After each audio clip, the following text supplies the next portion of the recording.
masalah air kencing tidak lawas di kalangan kaum wanita. Kita sedia maklum, kaum hawa akan mengandung dan seterusnya bersalin, dan kadang-kala bila mereka melalui proses ini, mereka akan menambah berat badan. Apabila usia semakin meningkat, golongan ini akan mengalami masalah di mana otot di bahagian pelvis semakin lemah. Otot di bahagian pelvis ialah di bahagian bawah, iaitu di bahagian bawah pinggul, yang mana berfungsi untuk menampung saluran peranakan kita dan juga saluran kencing. Apabila otot pelvis ini menjadi lemah, sokongan itu akan menjadi berkurang. Seterusnya, apa akan berlaku? Seseorang itu mungkin akan hadir ke klinik memberitahu saya bahawasanya dia rasa kencing tidak lawas, dan bila saya periksa, saya dapati saluran peranakan sudah jatuh ke bawah.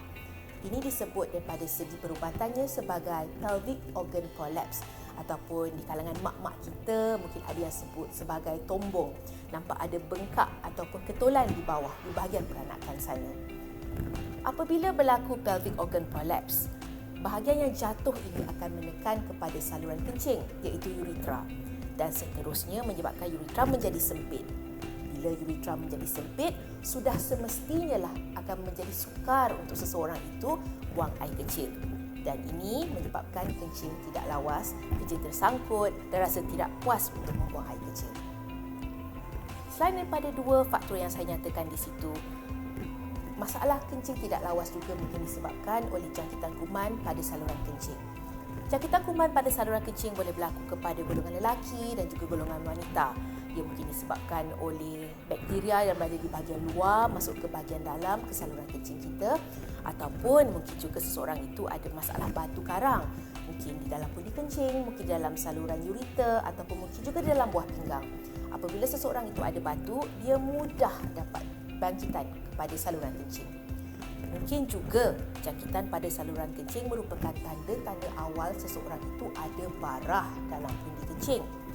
Barah dalam pundi kencing juga boleh menutup aliran kencing, dan seterusnya seseorang itu mungkin mengadu kepada doktor dia ada masalah kencing tidak lawas.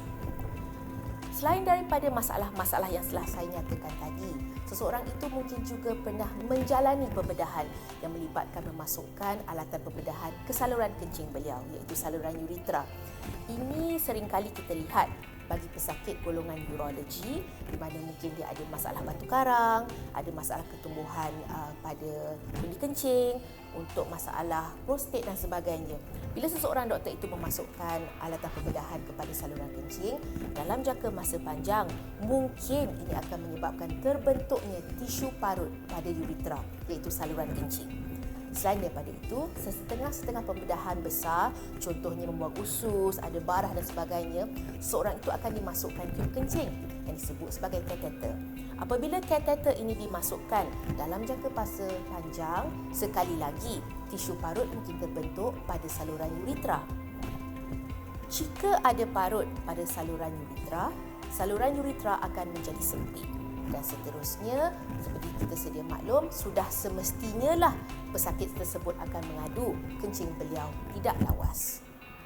Ada juga beberapa jenis ubatan seperti ubatan psikiatrik yang boleh menyebabkan masalah kencing tidak lawas. Oleh itu, silalah berbincang dengan doktor anda. Jangan berhenti mengambil ubat sendiri kerana itu mungkin memudaratkan anda.